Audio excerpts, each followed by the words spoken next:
Things start heating up, literally. A blinding glow ignites overhead and instantly hijacks everyone's attention.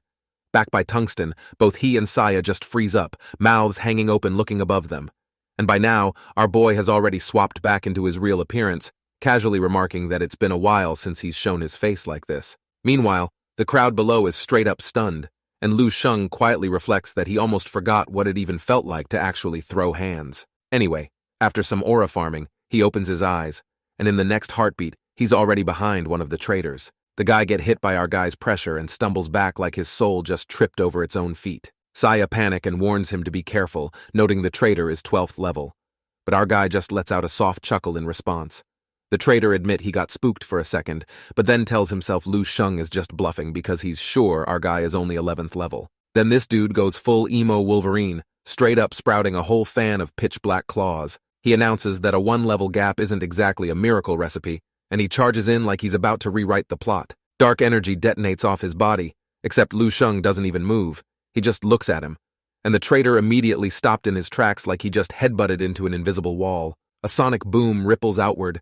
Then we see the guy locked in place. Fear spreads across his face as he struggles, completely unable to understand why his body won't listen to him. Lu Sheng simply raises one hand.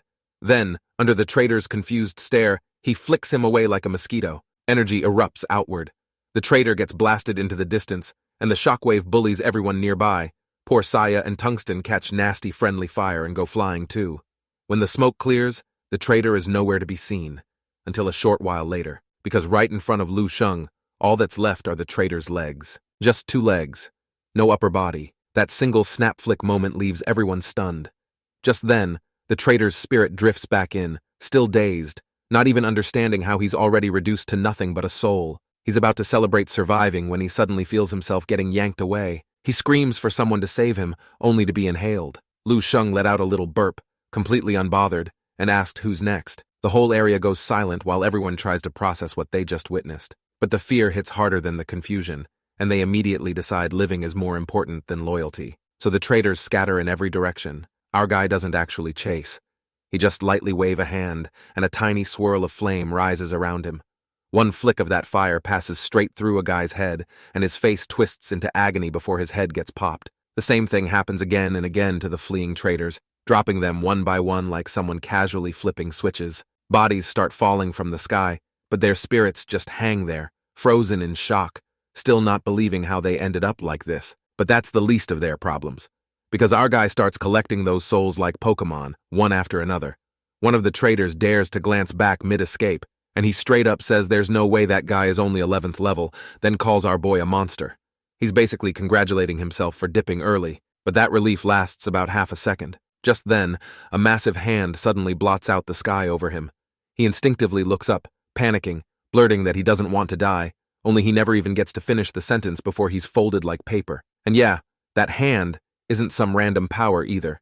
It's obviously Lu Sheng's projection, casually showing up to tell him he already came all this way, so he's not allowed to leave. All of this happens basically instantly, and of course it shocks everyone again. Saya can't help pointing out the obvious. Lu Sheng just deleted a whole batch of 12th level traitors in the blink of an eye. But from Lu Sheng's perspective, crushing people a whole level above him is quite normal for him. Also what he expects from himself. Anyway, his focus shifts to where Sar is standing. Nobody around Sar dares to meet Lu Sheng's gaze. They call him a monster and sprint off. But Sar, for some reason, looks excited. He even remarks that it's unexpected that the team had someone like this hidden inside it, and notes it's a pleasant little surprise. He gives Lu Sheng credit for wiping those guys out, but then immediately downplays it, saying they were just mediocrities who only fused with a single strand of galaxy rules anyway. Still, he has to admit it. Lu Sheng's talent is clearly not below his, and that's when Sar's expression twists. He notes that if that's the case, then he can't let Lu Sheng keep living. He turns around and basically labels everyone cowards. A couple of people flinch and glance back, but most just keep running. Sar tells them not to be afraid, insisting that if everyone jumps Lu Sheng together, they can definitely kill him. So people start hesitating. They look at each other, calculating in real time whether turning back is smarter than running away. One guy says escaping is pointless, and they might as well team up with Sar and take Lu Sheng out. Another one of Sar's lackeys adds that no matter how insane Lu Sheng is, he can't possibly withstand all of them at once. That starts lighting a fire under the group, and more of them circle back, asking Sar what they should do next. Not long after, the The traders slowly close in on Lu Sheng, but our guy stays completely unbothered. And here's the difference. The ones standing behind Sar now aren't the same weak traitors from earlier.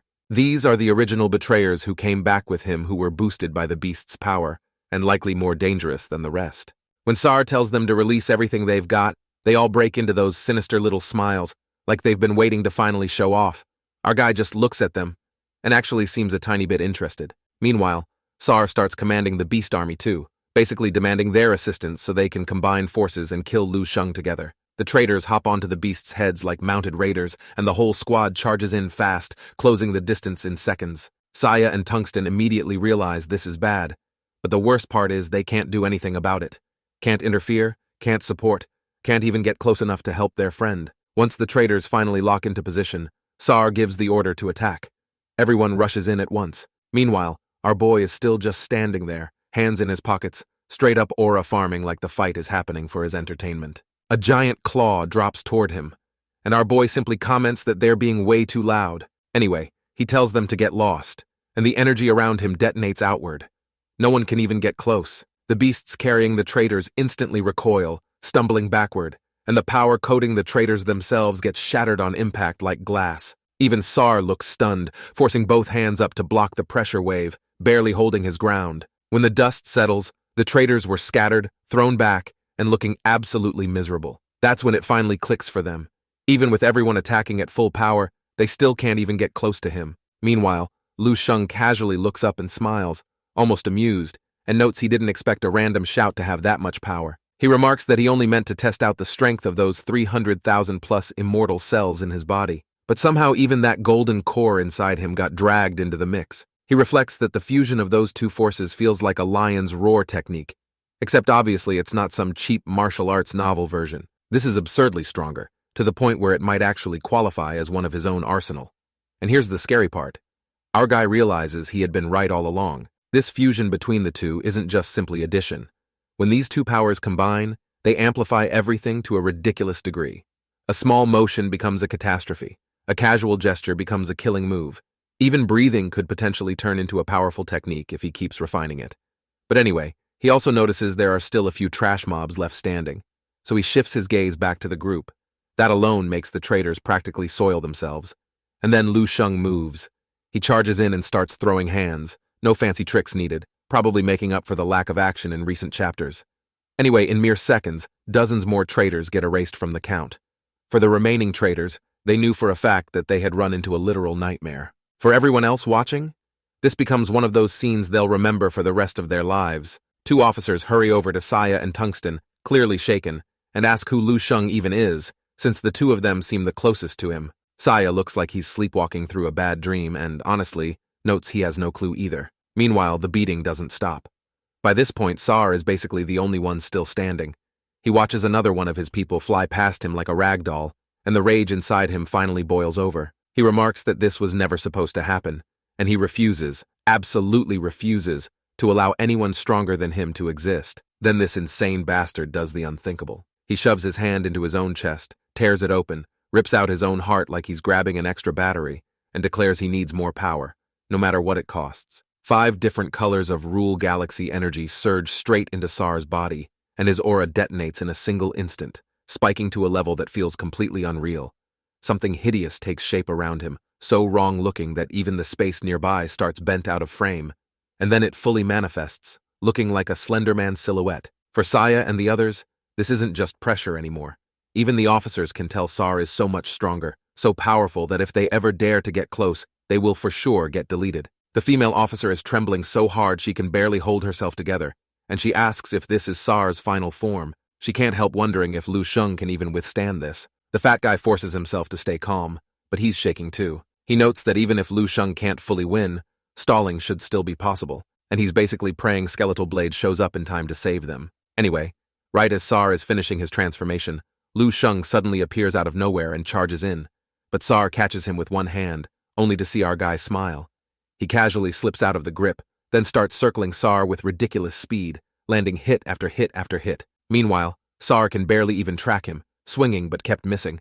And after a while, Sar's confusion turns into genuine panic because our guy is just so fast. Lu Sheng, after toying with him for a bit, finally decides to be fair. He remarks that he'll give Sar a chance, adding that if Sar can hit him with a full-power attack, and if he manages to injure him, he will then spare his life today. Sar floats up, absolutely offended, and notes that Lu Sheng is being arrogant to the point of stupidity, then declares he's going to kill him. He grits his teeth and screams as energy starts condensing. Lu Sheng just smiles back, clearly pleased, because this is exactly what he wanted. Sar then launches his attack. The attack is dragging the air with it like it's pulling the entire world into the punch. When it made contact, a massive explosion detonated, and the shockwave began flipping everything around them. Even the people who already run far away still get rocked by the blast. The female officer, wide-eyed, points out that this is perhaps the 13th level power. Space itself looks like it got cracked under the impact. Sar starts mocking Lu Sheng for daring to take that punch head-on, bragging that he's basically comparable to the 13th level now, and insisting that Lu Sheng should be reduced to dust. When the dust settled, we saw fragments start falling off Lu Sheng. And if you look closer, his indestructible pants actually have a tear in them. That's when you know the punch is no joke. Lu Sheng just glances down, then calmly tells Sar to keep going. Sar can't believe what he's seeing and says it's impossible. But our guy isn't here for debate, so he orders him to continue. After a brief moment of stunned silence, Sar starts swinging again, punch after punch after punch, hammering Lu Sheng with everything he had. But every time it seems like it should be enough, Lu Sheng simply tells him to continue. The spectators can barely breathe watching this. Their hearts are in their throats. But what's truly insane is that Lu Sheng keeps remarking that it's too light. He keeps taunting Sar. Sar slips deeper into disbelief. He can't understand why Lu Sheng is still standing. The panic starts eating him alive until he throws another heavy blow, and this time, he finally manages to smash Lu Sheng down into the ground. Sar stands there heaving, panting hard, then flashes a brutal grin and asks if Lu Sheng finally understands how strong he is. Lu Sheng's body is visibly cracking more and more, but he still stands back up, and instead of fear, he looks disappointed. He asks if that's really Sar's limit. Then, right after saying it, the cracks start sealing up, the damage healing in real time. And Lu Sheng casually comments that if this is all Sar has, then he really is pathetic. Our boy then adds that even after Sar selling himself out, even after gulping down all that shady, corrupted power like a loyal dog, Sar is still this weak. Lu Sheng basically notes that if this is all he has, then Sar has officially become useless. Anyway, Lu Sheng gives a casual flick of his hand. Energy ripples outwards, so powerful that Sar can't even comprehend. Panic finally takes him for real. He screams for someone to save him, begging his master to step in and rescue him. That surge of power hits the onlookers like a cold slap. When the smoke clears, a black hole is hanging in the sky like a wound punched into space itself. And down below, Sar's body has already turned into fragments, raining onto the ground like broken debris. Meanwhile, his head is frozen with that unbelieving expression he wore right before death. This is the same Sar who had just understood 5 different galaxy rules, the same Sar who forcefully pushed himself to an almost 13th level with beast power, who used to make everyone feel despair and fear, and he just got instantly deleted. Nobody can understand it.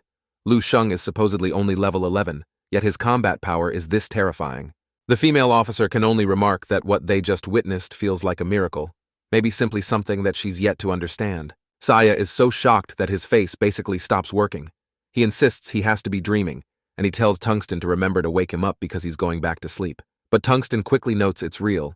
Lu Sheng genuinely killed Sar, and honestly, Tungsten is dizzy too. Meanwhile, as all of this is still settling, Lu Sheng lifts his head and notes that the real one finally isn't going to hide anymore. A while later, another massive figure appears. This time, our guy could feel the pressure was so much heavier than anything Sar was putting out. But that's exactly what he is looking for. So he remarks that Sar was boring, and this is perfect, because now he finally gets to see what a true 13th level really looks like.